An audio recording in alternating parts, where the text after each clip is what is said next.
স্বাগতম জনাইছোঁ আপোনালোকক আমাৰ চেনেল পাৰ্চিভাৰেঞ্চলৈ। আজি মই লৈ আহিছোঁ আন এটা গুৰুত্বপূৰ্ণ ভিডিঅ' য'ত আলোচনা কৰিম নোবেল বঁটা বিজয়ীসকল আৰু লগতে এই নোবেল বঁটাৰ লগত জড়িত আন বহুতো তথ্য। আশা কৰোঁ আপোনালোকে ভিডিঅ'টো চাই ভাল পাব। আহক আৰম্ভ কৰোঁ আজিৰ ভিডিঅ'টো। আহক প্ৰথমে আমি জানি লওঁ এই নোবেল বঁটা আচলতে হয় কি। আলফ্ৰেড নোবেল নামৰ এগৰাকী বিখ্যাত ছুইডিছ বিজ্ঞানী আছিলে আৰু তেখেতৰ ওচৰত বিশাল সা সম্পত্তি আছিলে, কাৰণ তেখেতে 150তকৈ অধিক ডিস্কভাৰী কৰিছিলে। তাৰে অন্যতম আছিলে ডাইনামাইট, আৰু তেখেতৰ নামত বহুতো পেটেণ্ট ফাইল কৰা আছিলে। আৰু তেখেতে মৃত্যুৰ আগে আগে এখন ইচ্ছাপত্ৰ লিখি থৈ গৈছিল, চাইন কৰি থৈ গৈছিল। 1896 চনত তেখেতৰ মৃত্যু হৈছিল, আৰু তাৰ আগেয়ে 27 নৱেম্বৰ 1895 চনত এখন ইচ্ছাপত্ৰ চাইন কৰিছিলে। তাত লিখা আছিলে যে physics, chemistry, medicine, peace, literature এই 5টা ক্ষেত্ৰতে যোনে বিশ্বৰ ভিতৰতে ভাল কাম কৰিব তেখেতলৈ তেখেতৰ সম্পত্তি থৈ যোৱা হ'ব।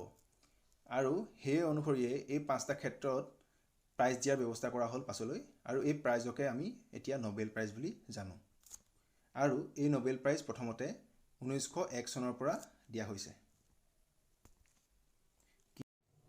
কিন্তু প্ৰথমতে ইকনমিৰ ক্ষেত্ৰত এই নোবেল প্ৰাইজ দিয়া হোৱা নাছিল, কিয়নো আলফ্ৰেড নোবেলৰ যি উইল আছিলে তাত অকল 5টা ক্ষেত্ৰতহে নোবেল প্ৰাইজ দিবলৈ কোৱা হৈছিল, আৰু সেইকেইটা আছিলে ফিজিক্স, কেমেষ্ট্ৰি, মেডিচিন, লিটাৰেচাৰ আৰু পিচ। কিন্তু 1968 চনত ছুৱেৰিক্স ৰিক্সবেংক, এইটো হৈছে আপোনাৰ ছুইডেনৰ চেণ্ট্ৰেল বেংক। যেনেকৈ আমাৰ ভাৰতৰ চেণ্ট্ৰেল বেংক হৈছে RBI, তেনেদৰে ছুইডেনৰ চেণ্ট্ৰেল বেংক হয়। আৰু এই চেণ্ট্ৰেল বেংকৰ 300 বছৰ সম্পূৰ্ণ হৈছিল 1968 চনত।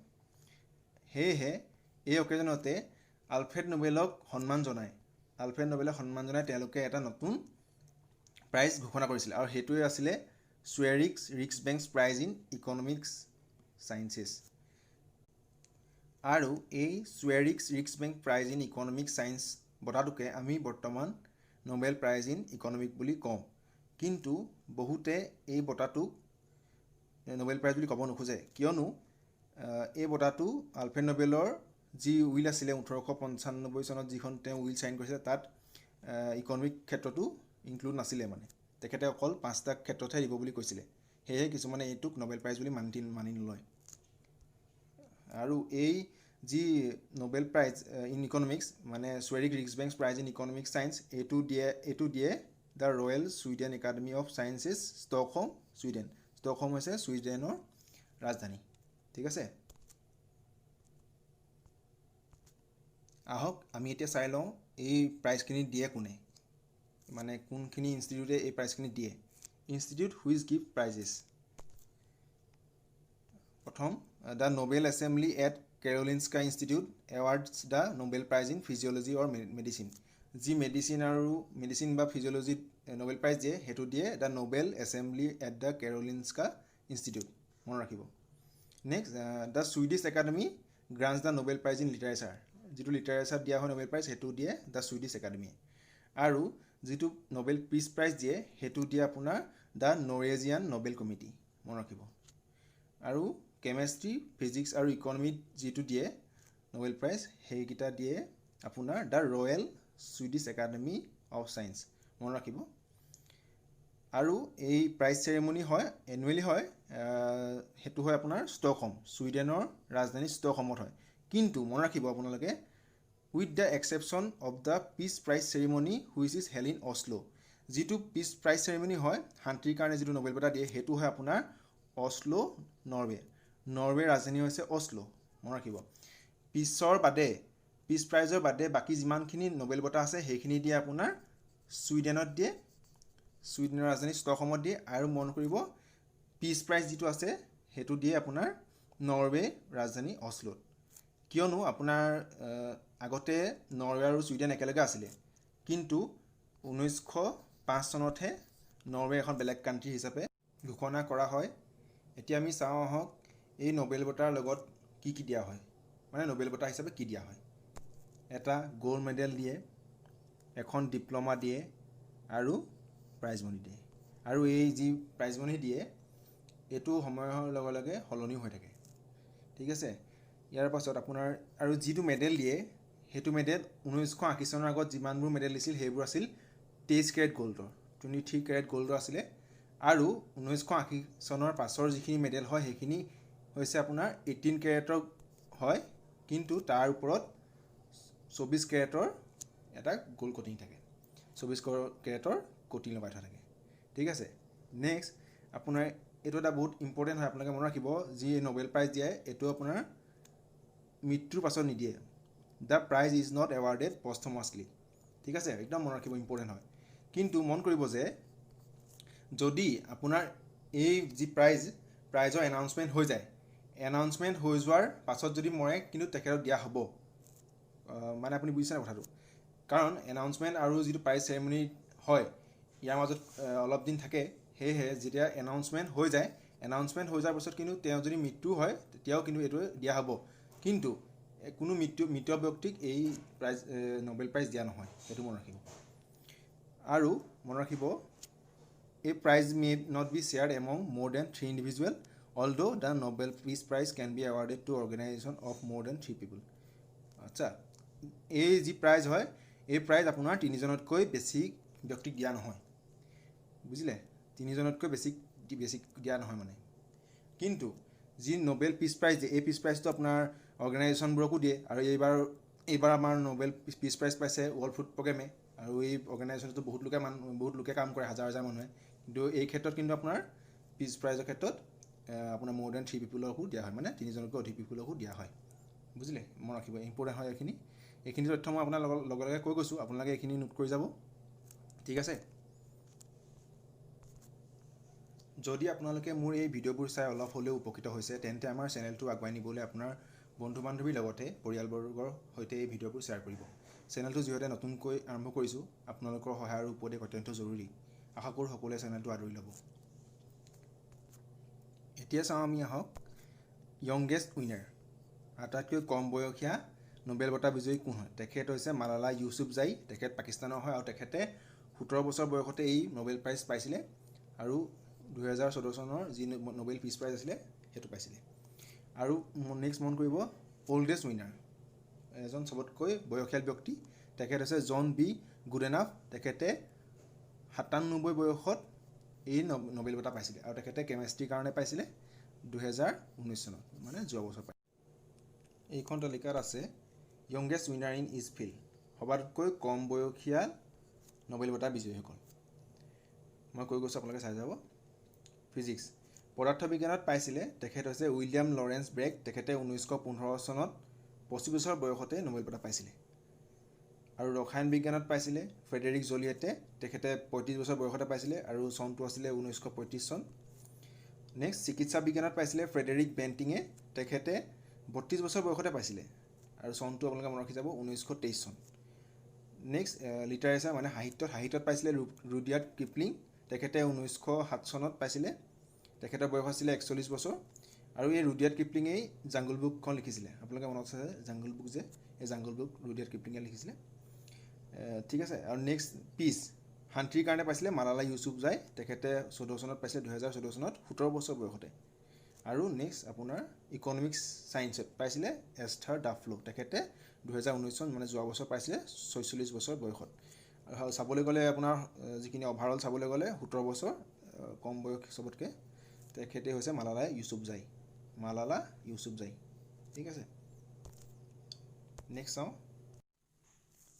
Two Nobel laureates decline the prize দুজন নোবেল বঁটা বিজয়ী যোনে এই নোবেল বঁটাটো প্ৰত্যাখ্যান কৰিছিলে তেখেত দুজনী হৈছে জিন পল চাৰ্টাৰ আৰু লে ডাক থো ঠিক আছে মন কৰিব প্ৰথমতে জিন পল চাৰ্টাৰ তেখেতক 1964 চনত দিয়া হৈছিলে লিটাৰেচাৰৰ কাৰণে কিন্তু তেখেতত দিয়া যিমানবোৰ সন্মান প্ৰাইজ সকলোখিনি ঘূৰাই দিছিলে ঠিক আছে আৰু নেক্সট হৈছে লে ডাক থো যি আমেৰিকাৰ ভিয়েটনামৰ যুদ্ধ হৈছিল তেতিয়া এই লে ডাক থোৱে ভিয়েটনামৰ হয় আৰু ইউনাইটেড ষ্টেটছৰ যি ছেক্ৰেটাৰী অফ ষ্টেট হয় তেখেত হৈছে হেনৰি কিচিংগাৰ তেখেত দুইজন মিলি এই ৱাৰৰ মানে যুদ্ধ বিৰাম লগাবলৈ চেষ্টা কৰিছিলে দুইজনে মিলি সেয়েহে দুইজনকেই নোবেল পিচ প্ৰাইজ দিয়া হৈছিলে 1973 চনত কিন্তু হেনৰি কিচিংগাৰে এই নোবেল প্ৰাইজ লৈছিলে কিন্তু লে ডাক থোৱে এই প্ৰাইজ লোৱা নাছিলে প্ৰত্যাখ্যান কৰিছিলে সেয়েহে আপোনালোকে মন কৰিব লে ডাক থো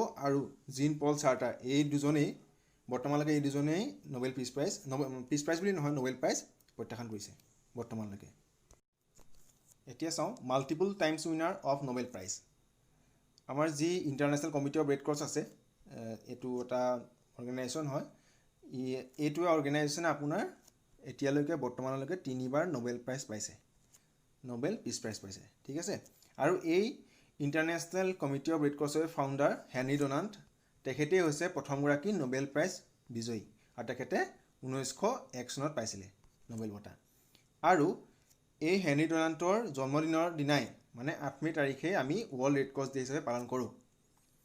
নেক্সট চাওঁ, Linus Pauling is the only person to have been awarded 2 unshared Nobel prizes, the 1954 Nobel prize in chemistry and 1962 Nobel পিছ প্ৰাইজ। লিনাছ পলিং একমাত্ৰ ব্যক্তি যোনে দুবাৰকৈ নোবেল প্ৰাইজ পাইছে অকলেই, আনশ্বেয়াৰ্ড বুলি দিছে, মন কৰিব আনশ্বেয়াৰ্ড। আৰু কেতিয়া পাইছিলে 1954 চনত নোবেল প্ৰাইজ পাইছিলে কেমেষ্ট্ৰিৰ কাৰণে, আৰু 1962 চনত পাইছিলে শান্তিৰ কাৰণে। ঠিক আছে। নেক্সট হৈছে মাৰি কুৰী। মেডাম মাৰি কুৰী আছিলে প্ৰথমগৰাকী মহিলা যোনে নোবেল প্ৰাইজ পাইছিলে, আৰু তেখেতে দুবাৰকৈ নোবেল প্ৰাইজ পাইছিলে। প্ৰথমবাৰ পাইছিলে ফিজিক্সত 1903 চনত, আৰু নেক্সট পাইছিলে 1911 চনত কেমেষ্ট্ৰিৰ কাৰণে। প্ৰথমগৰাকী মহিলা যোনে দুটা বেলেগ বেলেগ ক্ষেত্ৰত পাইছিলে। প্ৰথমটো ফিজিক্সত পাইছিলে আৰু দ্বিতীয়টো কেমেষ্ট্ৰিৰ কাৰণে। আৰু এইখন তালিকাত আছে সকলোৰে নাম যোনে বহুবাৰকৈ নোবেল বঁটা পাইছে। চাওঁ, জে বাৰ্ডিন, তেখেতে ফিজিক্সৰ কাৰণে দুবাৰকৈ নোবেল বঁটা পাইছিলে। প্ৰথমবাৰ পাইছিলে 1956ত আৰু ছেকেণ্ডবাৰ পাইছিলে 1972। মাৰি কুৰী, মেডাম মাৰি কুৰী, এইটো মই কৈছোঁ, তেখেতে ফিজিক্স আৰু কেমেষ্ট্ৰিৰ কাৰণে পাইছিলে দুবাৰকৈ। ফিজিক্সৰ কাৰণে পাইছিলে 1903 চনত আৰু কেমেষ্ট্ৰিৰ কাৰণে পাইছিলে 1911 চনত। আৰু এল পলিং, তেখেতৰ কথা কৈছিলোঁ, তেখেতে কেমেষ্ট্ৰি আৰু পিছৰ কাৰণে পাইছিলে। এফ চেংগাৰ, তেখেতে কেমেষ্ট্ৰিৰ কাৰণে দুবাৰকৈ পাইছিলে, তেখেতে 1958 চনত পাইছিলে আৰু 1980 চনত পাইছিলে কেমেষ্ট্ৰিৰ কাৰণে। নেক্সট আপোনাৰ ICRC international committee of the red cross, মই কৈছোঁ আগতেই 3বাৰকৈ পাইছে তেওঁলোকে।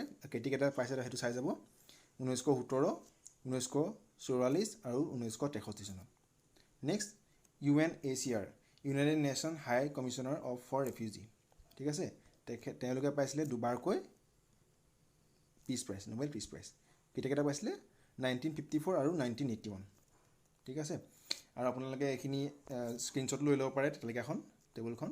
ঠিক আছে। ইয়াৰ লগতে মই এটা কথা কৈ থওঁ আপোনালোকক, আমাৰ এই ভিডিঅ'বোৰৰ PDF ফাইলবোৰ টেলিগ্ৰাম গ্ৰুপত উপলব্ধ, সেয়েহে তাত গৈ আপোনালোকে PDF ফাইলটো ডাউনলোড কৰি ল'ব পাৰিব।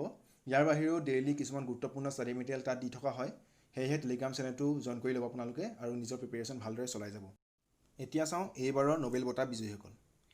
এইবাৰৰ নোবেল বঁটা পাইছে শান্তিৰ কাৰণে ৱৰ্ল্ড ফুড প্ৰগ্ৰাম। এইটো এটা অৰ্গেনাইজেশ্যন হয় আৰু এইটো ইউনাইটেড নেশ্যনৰে এটা অনুষ্ঠান, ৱৰ্ল্ড ফুড প্ৰগ্ৰাম।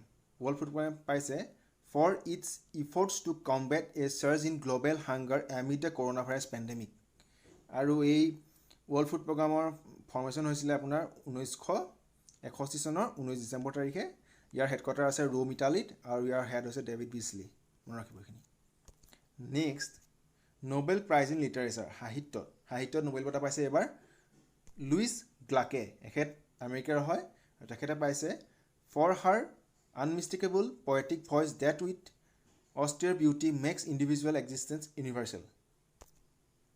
এখেতে পাইছে সাহিত্যৰ কাৰণে লুইছ গ্লাক। নেক্সট চাওঁ নোবেল প্ৰাইজ ইন কেমেষ্ট্ৰি, ৰসায়নৰ ক্ষেত্ৰত পাইছে নোবেল প্ৰাইজ ইমানুৱেল কাৰ্পেণ্টাৰ, তেখেত ফ্ৰান্সৰ হয়। আৰু নেক্সট জেনিফাৰ এ ডোৰ্না, তেখেত USA হয়। তেওঁলোকে পাইছে, দুইজনে পাইছে, তেওঁলোকে পাইছে for the development of a method for genome editing. মনত ৰাখিব। নোবেল প্ৰাইজ ইন ফিজিক্স, পদাৰ্থ বিজ্ঞানত এইবাৰ নোবেল প্ৰাইজ পাইছে তেখেতসকল হৈছে 3জনে পাইছে, ৰজাৰ পেনৰছ, ৰেইনহাৰ্ড গেঞ্জেল আৰু এণ্ড্ৰিয়া ঘেজ। ৰজাৰ পেনৰছে পাইছে আপোনাৰ for the discovery that black hole formation is a robust prediction of the general theory of relativity. আৰু ৰেইনহাৰ্ড গেঞ্জেল আৰু এণ্ড্ৰিয়া ঘেজে পাইছে for the discovery of a supermassive compact object at the centre of our galaxy. এখেত 3জনেই পাইছে এইবাৰৰ পদাৰ্থ বিজ্ঞানত Nobel বঁটা। Next Nobel prize in physiology, মানে চিকিৎসা বিজ্ঞানত পাইছে 3জনে পাইছে। তেখেতসকল হৈছে হাৰ্বি জে অল্টাৰ, তেখেত USA হয়, চাৰ্লছ এম ৰাইচ, তেখেতো USA হয়, আৰু নেক্সট মাইকেল হফজন, তেখেত হৈছে UK ইউনাইটেড কিংডমৰ। তেওঁলোক তিনিজনে পাইছে for the discovery of the hepatitis C virus. ঠিক আছে, এইবাৰৰ নোবেল প্ৰাইজ পাইছে ইকনমিত, আৰু এইটো ইকনমি আন কি বুলি জনা যায়, ৰিক্সবেংকছ প্ৰাইজ ইন ইকনমিক চায়েন্সেছ সেই বুলি জনা যায়। আৰু এইবাৰ পাইছে পল আৰ মিলগ্ৰম, তেখেত USA হয়, আৰু ৰবাৰ্ট বি উইলছন, তেখেতো USA হয়। তেখেতসকলে পাইছে for the improvements to auction theory and invention of a new auction format. মন কৰিব, দুইজনে পাইছে। আৰু কি কাৰণে পাইছে মন। এতিয়া আমি চাওঁ আহক নোবেল বঁটা বিজয়ী ভাৰতীয়সকল। আৰু ইয়াত মই 3টা ভাগত ভাগ কৰিছোঁ। সেইটো প্ৰথম হৈছে আপোনাৰ ভাৰতীয় নাগৰিকসকল যোনে নোবেল বঁটা পাইছে। তেখেতসকল হৈছে ৰবীন্দ্ৰনাথ টেগৰ, তেখেতে লিটাৰেচাৰৰ কাৰণে পাইছিলে 1913 চনত, তেখেতৰ গীতাঞ্জলি কিতাপখনৰ কাৰণে, কবিতা পুথিখনৰ কাৰণে। নেক্সট CV ৰমন, তেখেতে ৰমন ইফেক্ট উলিয়াইছিলে, সকলোৱে জানে। তেখেতে 1930 চনত পাইছিলে ফিজিক্সত, আৰু তেখেতে ভাৰতৰত্নও পাইছিলে, ভাৰতৰত্ন এৱাৰ্ড CV ৰমনে। নেক্সট মাদাৰ টেৰেছা শান্তিৰ কাৰণে পাইছিলে 1979 চনত। নেক্সট অমৰ্ত্য সেনে ইকনমিক্সত পাইছিলে, তেখেতে 1998 চনত পাইছিলে। আৰু নেক্সট কৈলাশ সত্যাৰ্থী, তেখেতে 2014 চনত পাইছিলে শান্তিৰ কাৰণে, আৰু তেখেতৰ যিটো NGO আছিলে বচপন বচাও আন্দোলন, সেইটোৱে পাইছিলে। এইটো নোবেল পিচ প্ৰাইজ। নেক্সট বৰ্ণ in India but different citizenship, মানে আপোনাৰ কি কৈছে কি ভাৰতীয় মূলৰ লোকসকল যোনে নোবেল প্ৰাইজ পাইছে, মানে যোনসকলে ভাৰতত জন্মগ্ৰহণ কৰিছিল কিন্তু এতিয়া বৰ্তমান বেলেগ দেশৰ নাগৰিকত্ব লাভ কৰিলে। প্ৰথম হৈছে হৰগোবিন্দ খুৰানা, তেখেতে মেডিচিনৰ কাৰণে মানে চিকিৎসা বিজ্ঞানৰ কাৰণে পাইছিলে 1968 চনত, তেখেত এতিয়া ইউনাইটেড ষ্টেটছৰ নাগৰিক হয়। ছেকেণ্ড সুব্ৰমণিয়াম চন্দ্ৰশেখৰ, তেখেতে পদাৰ্থ বিজ্ঞানত পাইছিলে 1983 চনত, তেখেতো ইউনাইটেড ষ্টেটছৰ বাসিন্দা। নেক্সট ভেংকট ৰামাকৃষ্ণন, তেখেতে ৰসায়ন বিজ্ঞানত পাইছিলে 2009 চনত, তেখেত ইউনাইটেড ষ্টেটছ আৰু ইউনাইটেড কিংডম দুয়োখনৰে নাগৰিকত্ব লাভ কৰিছে। নেক্সট অভিজিত বেনাৰ্জী, ইকনমিক চায়েন্সত পাইছিলে তেখেতে যোৱা বছৰ, আপোনালোকৰ মনত আছে নিশ্চয়, তেখেতো USA বৰ্তমান মানে আমেৰিকাৰে বাসিন্দা। নেক্সট চাওঁ Indian resident at the time of being awarded non Indian citizenship, মানে আপোনাৰ এইসকল ব্যক্তিয়ে ভাৰতত থকাৰ সময়ত নোবেল বঁটা পাইছিলে কিন্তু ভাৰতৰ নাগৰিক নহয়। তেখেতসকল হৈছে প্ৰথমজন হৈছে ৰনাল্ড ৰ'ছ, তেখেতে চিকিৎসা বিজ্ঞানৰ কাৰণে পাইছিলে 1902 চনত, তেখেত ইংলেণ্ডৰ নাগৰিক হয়। তেখেতে ভাৰতত আহি মেলেৰিয়াৰ ওপৰত ৰিচাৰ্চ কৰিছিলে, আৰু সেইটো কাৰণে তেখেতে চিকিৎসা বিজ্ঞানত নোবেল প্ৰাইজ পাইছিলে। নেক্সট আপোনাৰ ৰুডিয়াৰ্ড কিপলিং, তেখেতে সাহিত্যৰ কাৰণে 1907 চনত পাইছিলে, তেখেতো ইংলেণ্ডৰে নাগৰিক হয়।